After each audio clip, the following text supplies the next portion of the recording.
Hoarding. My aunt was a kind and benevolent woman. She was widowed, but never allowed her situation to get the better of her. She had a stern outlook on rules and etiquette, but a heart of platinum. She gave to charity even when she barely had enough for herself, as she was loved by everyone, except for me. My aunt wore a disguise.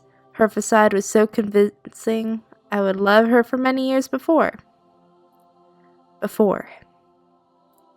Back in the days before, I would often visit my aunt's old house by the sea and would always be thrilled for the opportunity.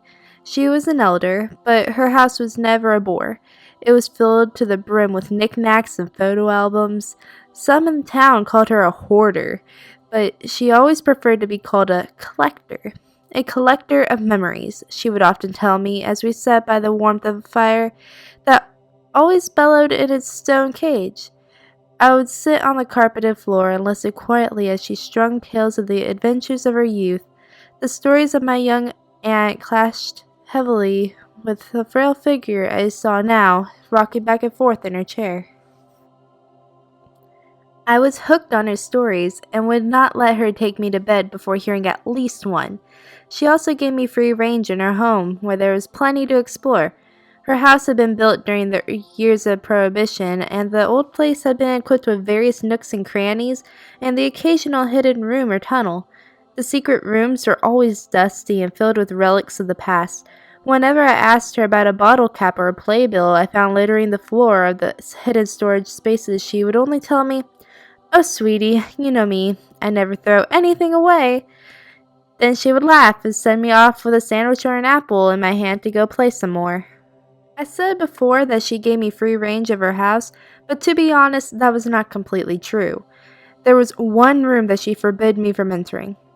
She would always say, "The basement is too old and dangerous, sweetie. You mustn't ever venture down there. Do you understand?" I would always smile and nod yes before going off on another adventure. Not that I forgot the room. I would often wonder what lays behind the old oak door that blocked me from my potential exploration. The door was always locked, though, and I would lose interest very quickly. That is how things went for a while, until she started to show signs of mental illness. She began forgetting things, small things at first, where she left her keys or that she had already bought eggs the day before. She still smiled through it all, and would often dismiss her troubles by giving a simple, "Silly me, my head is full of rocks." Although she never forgot her main mantra, "I never throw anything away," and would continue to tell me the stories attached to each object in her collection. Her mental state slowly slipped away until she couldn't even remember my name, let alone her own. I was in my early 20s by this point, but I continued to visit my beloved aunt until the day she finally died from her illnesses. On one of the last days I spoke to her, she was sitting in her chair by the fire, as she had many times before, and mumbling to herself, "Harold, Harold, Harold." She was muttering my late uncle's name over and over again. I knew very little about my uncle, because he was the one of the few topics she never spoke about, and to hear his name escape her lips for the first time since I could ever remember was shocking. "Auntie, do you want to say something about Uncle Harry?" I leaned in close and watched as a crooked smile went across her lips. Her teeth were showing brown and yellow spots, obvious decaying with her age. She laughed for seemingly no reason and let out a raspy, "I never throw anything away. Never, child, never."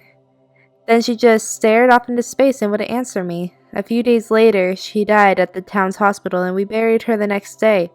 Preparations had been made for some time, and the whole ordeal was over pretty quickly. I learned a few weeks later that she had left the old house to me. I was very excited. This house meant the world to me, and I decided to move in as soon as possible. I moved in a few days later and carried my bags up to what had once been my designated bedroom for when I visited. After all the boxes had been carried up, I decided to look around my old playing ground. It was relatively the same as before, but age had withered it some. It would need some work, but I was up to the task, if it meant to restore my aunt's home. I spent the next few weeks dusting and patching up the place, and made a good amount of progress. The place was starting to look like it had 11 to 15 years ago. Her old knickknacks still crowded every shelf and mantel in the house, and that's just the way I wanted it. The only issue I had, though, was at night the house made noises. I tried to tell myself that it's just the sound of the old house settling and that I should ignore it. The sounds kept me awake, however. I swore it tends to sound like rattling coming from the depths of the old estate. I even thought I heard grunts and voices at one point. This went on every night for weeks, and I was getting less and less sleep. One day when I was finishing up cleaning, I noticed for the first time in years the old basement door. I had grown so accustomed to it being off limits that I hadn't even acknowledged it this entire time. However, now this is my house, and I have the right to see what the secrets held. Besides, I had to clean that room as well as the others. The door, however, was surely locked as it had been for years. I then caught sight of something shiny sitting atop the door frame. I was a lot taller now than I had been as a child, and assumed that is why I had not seen it before. I reached up and brought down a brass key. The key's appearance conflicted with the rest of the house, as it was shiny and polished without a speck of dust on it. I slid the old key into the lock of the basement door, and the tumblers moved with ease. The door creaked open, and I was presented with wooden stairs that descended into darkness. I flicked the light switch on the wall, but a fuse must have been blown, because I was still staring at a black pit. I rushed and got a flashlight from my tool bag, and I was relieved to find that the batteries were still in working order. I shined the white ball of light into the basement, and saw the stairs themselves looked as if the dust had been kicked around, and the handrail was wiped clean. I descended the stairs and flicked my light from one side of the room to the other. The room was filled with what seemed to be old science equipment. Beakers and test tubes littered the tables, and jars filled with various liquids and gels sat on the shelves. I wonder if my aunt had helped some old high school clean out their old science gear or something, and I was quite surprised to find this kind of stuff in her basement. There were other jars on the back shelves that seemed to hold organic tissue of some sort. I guess it was probably from frogs or pig fetuses, as those were used in high school science classes sometimes. Then my light landed on what appeared to be a large black box in the middle of the room. It was locked, and I could see that little dust had fallen on it. I finally put together that my aunt must have been coming down here regularly when I went to sleep, hence why some of these objects had not been left alone long enough to gather dust. I walked towards the box and gave it a light kick. Perhaps it was something from her travels, or maybe it was just a bundle of old clothes she had put away for a rainy day. As I kicked the box, it moved. It moved it not in the way of an inanimate object moves when force is applied to it, but as if something had moved from the inside. I kicked it lightly again, and it shook more violently this time. I thought I heard noises coming from the black mysterious object. The sounds seemed inhuman in nature and were mostly grunts and moans. The box was shaking more wildly now, and I assumed that some animal had gotten stuck in it. My heart was pounding and my eyes were wide. I could feel my palms becoming clammy and sweat rolled down my cheek.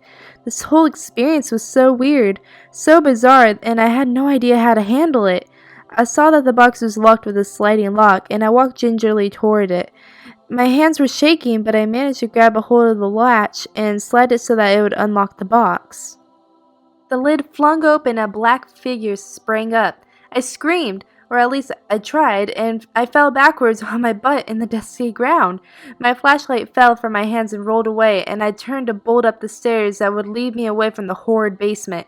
I ran and ran until I was through the door frame. I slammed the door behind me and locked it with a key that I had somehow managed to keep in my hand.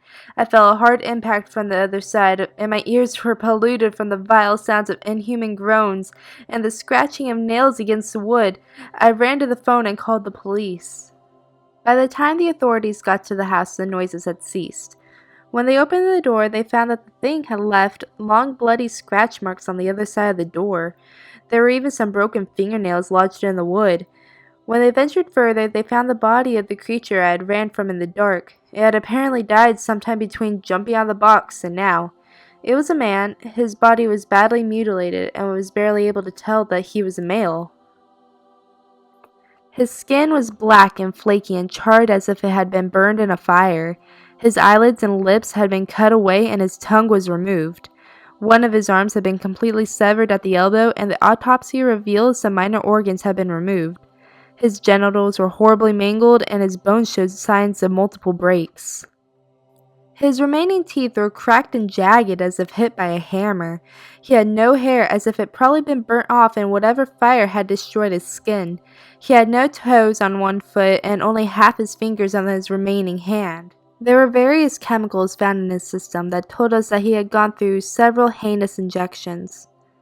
He was nude, except for a medical bracelet that had been fused to his wrist in the heat of the flames that had scarred him. It read, Harold. Upon hearing this, I immediately remembered my aunt's favorite mantra and my stomach became weak. I never throw anything away. My uncle had gone missing over 15 years ago and was presumed dead. I never thought I would ever meet him. Old journals were found in the basement that revealed that my aunt's mental illness was worse than we could have ever imagined. It turns out she thought her actions were justified under the orders from God. She thought it was her duty to cleanse my uncle's soul through continuous suffering and had trapped him down there in the basement and tortured him for years. When I went down there and unknowingly opened the door of his cage, he wasn't trying to chase me, but rather he was trying to escape the hell he had been confined to for 15 years. And I locked him there. I had kept him in the basement, and he died, never being able to see the light of day again. He died in the same hell he wanted nothing more than to escape from. I carry that guilt with me forever. I put her house for sale afterwards, but no one wanted to buy the house of the murderous woman who kept her husband in a box. The house was burnt down some years after. No one knows if it was burned from arson or an accident, but I didn't care. When I heard the news, I smiled. I still have the key, though. A reminder you can't trust those you love the most at face value. A reminder that the person you hold in highest regard could be a devil in disguise. Besides, despite my animosity toward my aunt, I cannot get myself to get rid of the key. After all, I never throw anything away.